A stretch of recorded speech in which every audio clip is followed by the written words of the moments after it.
गीता दर्शन की अनंत यात्रा के मेरे सहयात्रियों, सच्चिदानंद घन परमात्मा सर्वत्र आनंद रूप से विराजमान है। मेरे सहयात्रियों, मेरे प्रिय बंधुओं, आज ये वीडियो बनाने का विशेष उद्देश्य यह है कि आज हमारे देश में कथावाचकों, सनातन को बहुत विचित्र और विकृत ढंग से प्रस्तुत करने वालों और परजीवियों की एक बाढ़ सी आ गई है। इसी क्रम में उनको काउंटर करता हुआ एक दूसरे किस्म का ही पाखंड लेके एक तथाकथित कबीरपंथी भी आ गया है और वह भगवान कृष्ण, भगवान राम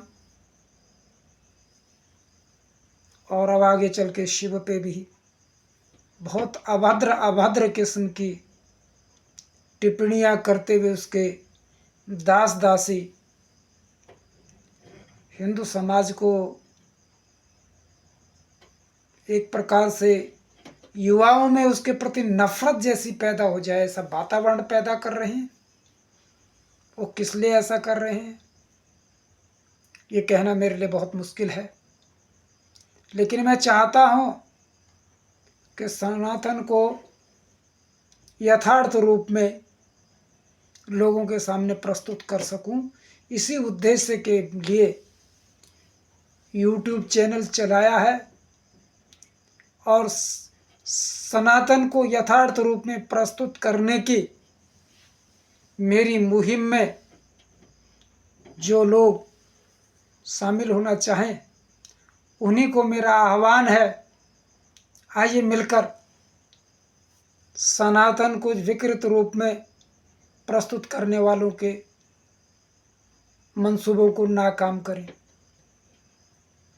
प्रिय बंधुओं, कबीरदास जी का एक ही दोहा जो परमात्म तत्व को स्पष्ट करने के लिए पर्याप्त है, वह है सांच बराबर तप नहीं, झूठ बराबर पाप, जाके हृदय सांच है ताके हृदय आप।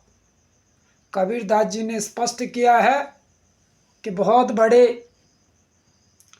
जप तप करने की आवश्यकता नहीं है, बहुत बड़े तीर्थ व्रत करने की आवश्यकता नहीं है, बस केवल हम अपने जीवन में सत्यनिष्ठा धारण करने की आवश्यकता है। सत्यनिष्ठा का मतलब है हम अपने कर्तव्यों का पालन करें। अगर मैं कृषक हूं तो कृषि के क्षेत्र में अपने जी तोड़ मेहनत से उत्पादन करूं ताकि देशवासियों को अन्न की आपूर्ति में कोई दिक्कत न हो। अगर मैं शिक्षक हूं तो अपनी सारी युक्तियों को लगाकर जितने छात्र मेरे सानिध्य में हैं वह अपने विकास की पूर्णता को प्राप्त करें। विकास की जितनी संभावनाएं उस छात्र में है वो पूरी हो जाएं, ये है। अगर मैं कर्मचारी हूं तो मैं सत्यनिष्ठा के साथ जिस काम के लिए मुझे नियुक्त किया गया वो सत्यनिष्ठा के साथ करूं। ऊपरी कमाई छोड़ दूं, जो मैं लोगों का शोषण कर करके रिश्वत ले लेकर जो ये महल बना दिया है, ये बिल्कुल ढहने वाला है, कुदरती ढह देती है और अन्य अर्जित द्रव्य घर में आधियां और व्याधियां लाता है। ये मैं अनुभव के साथ कह सकता हूं। आपके सामने मैं उदाहरण हूं। मैं 67 वर्ष की अवस्था में भी आज बिना किसी डॉक्टर की सहायता के न केवल युवाओं जैसा चल रहा हूँ, काम कर रहा हूँ, कृषि कार्य भी कर रहा हूँ। आज 3 दिन बाद वीडियो बनाने का कारण ये कृषि कार्य में बहुत व्यस्तता के कारण मैं आप लोगों के बीच नहीं आ पाया। तो साँच बराबर तप नहीं, झूठ बराबर पाप, जाके हृदय साँच है ताके हृदय आप। ये अगर आप सच माने, यही लब्बो लुभाव है सत्यनारायण व्रत कथा का भी।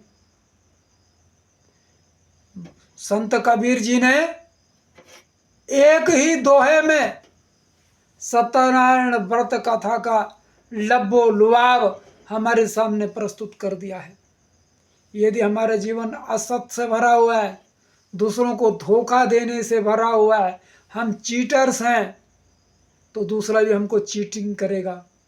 और ऐसे वातावरण में किसी का भी सुखी रहना संभव नहीं है। ये समाज एक दूसरे के साथ, इस समाज का ताना बाना सहयोग पर टिका हुआ है। और जब एक दूसरे को हम धोखा देंगे तो सहयोग कितना सफल हो पाएगा।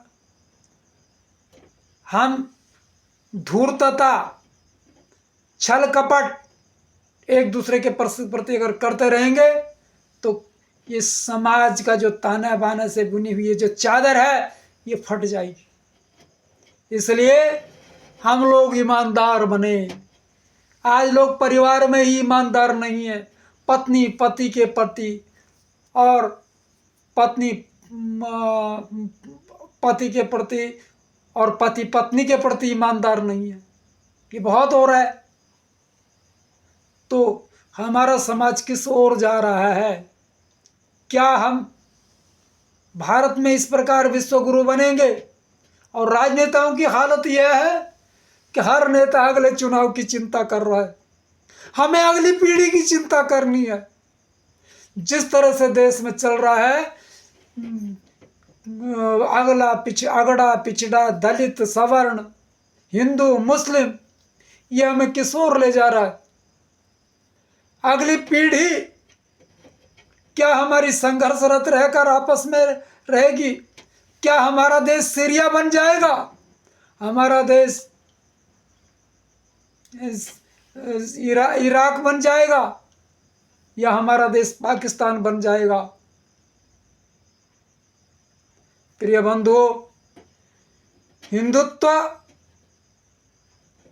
कोई ऐसी चीज नहीं जो मिटने वाला है। ये जीवन शैली का नाम हिंदुत्व है। आप कौन सी जीवन शैली को अपनाते हैं? अपने सेकुलर स्टेट में आप लोगों को छूट है, लेकिन आप लोगों के अंदर बुद्धि और विकास है तो जीवन शैलियों का मूल्यांकन करिए। कौन जीवन शैली आपके लिए अनुकूल है? और इस देश में जन्मा हुआ हर व्यक्ति हमारे रामकृष्ण की संतान है। दूसरी बातें आपको बताऊं तो प्रिय बंधुओं, जिस प्रकार रामकृष्ण पर और उन पर बड़ी अभद्र टिप्पणियां की जाती हैं, प्रिय बंधु आपको बता दूं कि संसार यात्रा में सेक्स वर्जित चीज नहीं है। अगर ये वर्जित चीज होता सेक्स, तो हमारे महर्षि वात्स्यायन पूरा कोक शास्त्र नहीं लिख डालते। उन्होंने पूरा कोक शास्त्र लिख डाला। और यही है कि हमारे महापुरुषों ने सेक्स को वर्जित नहीं किया। भागवत में अगर आप पढ़ेंगे, किस अध्याय में पढ़ा, कब पढ़ा, ये मेरे को आज आपको एक्चुअली नहीं बता पाऊंगा, लेकिन स्पष्ट लिखा है अगम्यागमन पाप किया माना गया। अगम्यागमन, अगम्यागमन में अगम्य में कौन कौन आते हैं? अनुज, वज, भजनी, सुत, नारी, इसके अतिरिक्त माताएं, मामियां, चाचियां, गुरु पत्नी, मित्र पत्नी, इनको अगम्या कहा गया है। नहीं तो शेष किसी भी स्त्री की काम पिपाशा शांत करना, ये सही अर्थों में तो पुण्य है। लेकिन उस स्त्री और पुरुष की गरिमा, उसका पूरा ध्यान रखते हुए मनुष्य पशु की तरह चौराहे पे सेक्स नहीं करता, सेक्स नहीं, सेक्स की चर्चा भी नहीं करता चौराहे पे। तो इस प्रकार जो हिंदुत्व को विकृत करने की कोशिश की गई है वो घृणित है और अस्वीकार्य है। और ऐसे तथाकथित तत्वदर्शियों से हमें ज़्यादा बहस नहीं करनी है, हमें केवल अपना विवेक जगाना है कि सही क्या है, गलत क्या है। बहुत गलत बातें, हमको गलत धारणाओं में हम भी बचपन से जीते आ रहे थे। जैसे बताया गया था कि बिल्कुल 100 बूंद खून का 1 बूंद वीर्य बनता है, और तब ये आदमी बिल्कुल इसको बचा के रखने की बात है। सही बात बताऊं तो ये जैसे हमारे शरीर में वीर्य की वृद्धि होती है तो खून गाढ़ा हो जाता है, यही हमारे हार्ट अटैक और ब्रेन हेमरेज का कारण भी बन जाता है।